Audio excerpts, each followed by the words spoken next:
Opposition leader and President of the People's National Party, Mark Golding, is adamant that the government of Jamaica has made some bad legal decisions and is accusing the Prime Minister of Jamaica, Andrew Holness, and his administration of selling out Jamaica as they have sought to have China Harbour Engineering Company build the Montego Bay Permit Road project. He says that this order requires immediate withdrawal. The opposition leader argued that for the order to have been valid, the Montego Bay Perimeter Road project should have been approved by the Cabinet and the Parliament as a national development project. Mark Golding has said that he made the necessary checks and says that no such approval was given by the Parliament of Jamaica. He says that the order, which is a signed order seeking to be affirmatively approved by the House and the Senate, does not provide in it any approval of the project as a national development project. He further argued that the role of the order instead is to exempt the project from the provisions of the Public Procurement Act. He says that the order also sought to tie check to wage rates agreed by the Joint Industrial Council and to also impose minimum labor quotas of 90% and 50% for both unskilled and technical local workers, respectively. The opposition leader also insists that this matter between check and construction of the Montego Bay Perimeter Road project does not look good, and it should be withdrawn as it has not yet been approved by the Parliament. Based on information given, the construction of the Montego Bay Perimeter Road project is expected to start by the latter part of 2022. It differentiates from other major road projects because taxpayers will be paying for its construction. The bypass, which involves the construction of 25 kilometers of roadway, consists of two segments. They include the 15-kilometer Montego Bay Road bypass, which starts from Anshore and will lead back to Bogue Road, along with the Long Hill bypass, which includes the construction of 10 kilometers of highway from Montego Bay down to Montpelier. Attorney General of Jamaica, Marlene Malahoo Fort, has said that Mark Golding's assertions that there was an issue with the validity of the order and that it should be withdrawn are unfounded. She says that the orders do not come in effect until they are published in the Gazette, and that any date which might have been signed by a minister is inconsequential to the order being in effect. Mark Golding further noted that there is no compelling need for the procurement rule to be waived for this project. Mr. Golding suggested that the competitive bidding process should be used, as was done to have the East-West Highway built previously.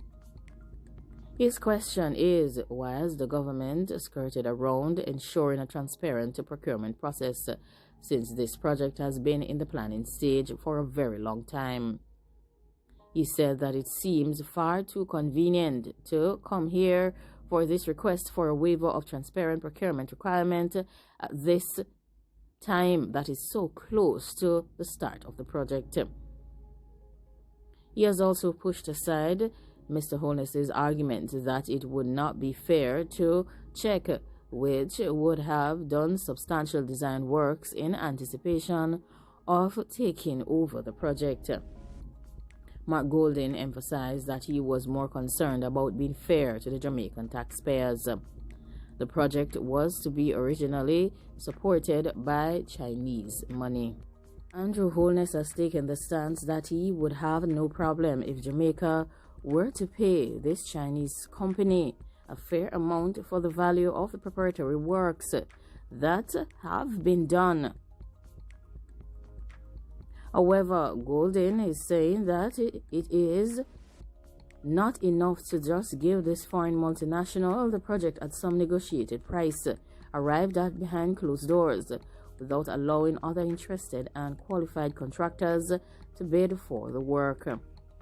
He says this provides no transparency and there is no assurance of Jamaica getting value for its money that taxpayers will be paying. He says that it is not fair to the Jamaican people. He says that it is selling out the Jamaican people. Holness said that the concern about transparency should have been addressed with the PNP administration when it was engaged in bilateral talks with Czech. It was also mentioned that this project had been in the beginning stages for 20 years. Prime Minister Holness said that the binding agreements ensured that contractual documents could not be shared. He also said that his administration does not sit on the side and neglect their best interest, as would be the suggestion of the opposition. The Prime Minister maintained that Jamaica had to act in good faith, maintaining that it was no fault of this Chinese engineering company, that Jamaica changed the borrowing arrangement and decided to fund the project themselves. Holness argued that the tender process for the project would take a year with the best effort. The Prime Minister also went on to state that incoming contractors would want to independently verify the risk involved with conducting a project of that scale. He said that many of them would want the Chinese entity excluded because the company would have had an unfair advantage given that it had already done preparatory work on the project. Andrew Holness also cited the fact that they looked at what is in Jamaica's best interest by virtue of time and efficiency. He says that he knows the longer that they wait to do this project, the more the price of the project will increase. Like, comment, share, and subscribe. Let me know if you agree with the opposition leader Mark Golding and his stance in regards to Czech and this Montego Bay Perimeter Road project, or if you are in agreement with the Prime Minister of Jamaica, Andrew Holness, in regards to the necessity of the project being done in a timely manner to ensure that costs do not increase. He says that he has always looked at the best interest of the Jamaican people, unlike what is being stated by the opposition. Mark Golding. Thanks for watching and goodbye.